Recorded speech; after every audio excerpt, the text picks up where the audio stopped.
জুবিন গাৰ্গৰ স্মৃতিত নাহৰৰ বনাঞ্চল মঞ্জুৱাৰ বতৰ 52,000 নাহৰ পুলি ৰোপণৰ পৰিকল্পনা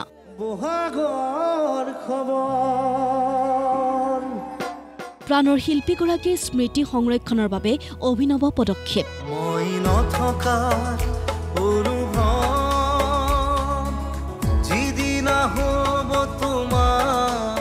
প্ৰকৃতি প্ৰেমী জুবিন গাৰ্গে ভাল পাইছিল অৰণ্য সকলোকে বন সংৰক্ষণৰ আহ্বান জনাইছিল শিল্পীগৰাকীয়ে তেওঁ সেই আগ্ৰহৰ প্ৰতি সন্মান জনাই যুৱনেতা ঋষিৰাজ হাজৰিকাৰ নেতৃত্বত এই পদক্ষেপ গ্ৰহণ কৰিছে ৰঙানদী উন্নয়ন মঞ্চই জুবিন গাৰ্গ ডাঙৰীয়াৰ সান্নিধ্য পোৱাৰ আমাৰ সৌভাগ্য হৈছিল আৰু আমি ইচ্ছা কৰিছিলোঁ যে জুবিন গাৰ্গ ডাঙৰীয়াক আজি আমি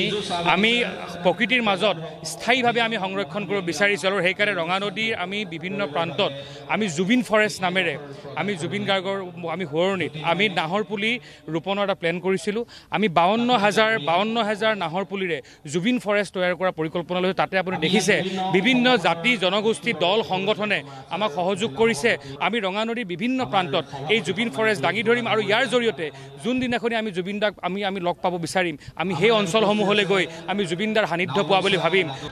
শুকুৰবাৰে ৰঙানদীৰ ডিজুত নাহৰ পুলি ৰোপণৰ শুভাৰম্ভ হয়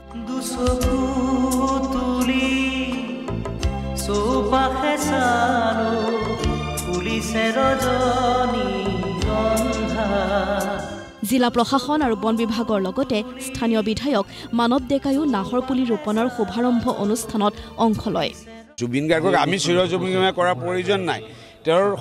তেওঁৰ কণ্ঠই চিৰযুগমীয়া কাৰণ যুগ পৃথিৱী থকালৈকে তেওঁৰ কণ্ঠ থাকি যাব আমি তেওঁক শাৰীৰিকভাৱে বা কায়িকভাৱে আমি তেওঁক মিছ কৰিম কিন্তু এনেকুৱা ধৰণৰ কাম যিটো সদায় তেওঁ কৈ আছিলে মই নিজকে তেওঁ গছ বুলি কৈছিলে কেতিয়াবা মই এজোপা গছ এনেকৈও কয় গতিকে আমাৰ ইক'লজিকেল বেলেঞ্চৰ কাৰণে যি এক আমাৰ বিপ্লৱ এইটো তেওঁ যথেষ্ট জড়িত আছিলে যে যিমান ডিফৰেষ্টেশ্যন হৈছে ক্লাইমেট চেঞ্জ হৈছে তেওঁ সদায় কৈছিলে যে গছপুলি ৰুব লাগে বা ক'ৰবাত গছপুলিয়ে গছ এটা কাটিলেও তেওঁ আন্দোলনমুখৰ হৈ পৰিছিলে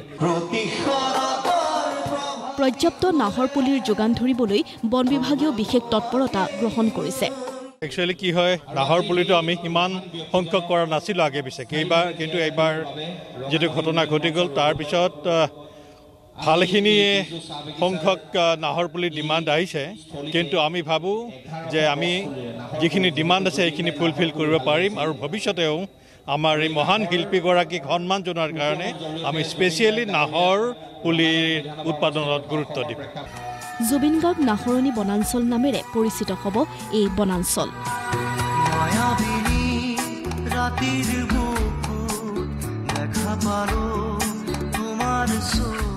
লখিমপুৰৰ পৰা ভিডিঅ' জাৰ্নেলিষ্ট বীৰু দাসৰ সহযোগত বুবুল হাজৰিকাৰ ৰিপৰ্ট প্ৰতিদিন টাইম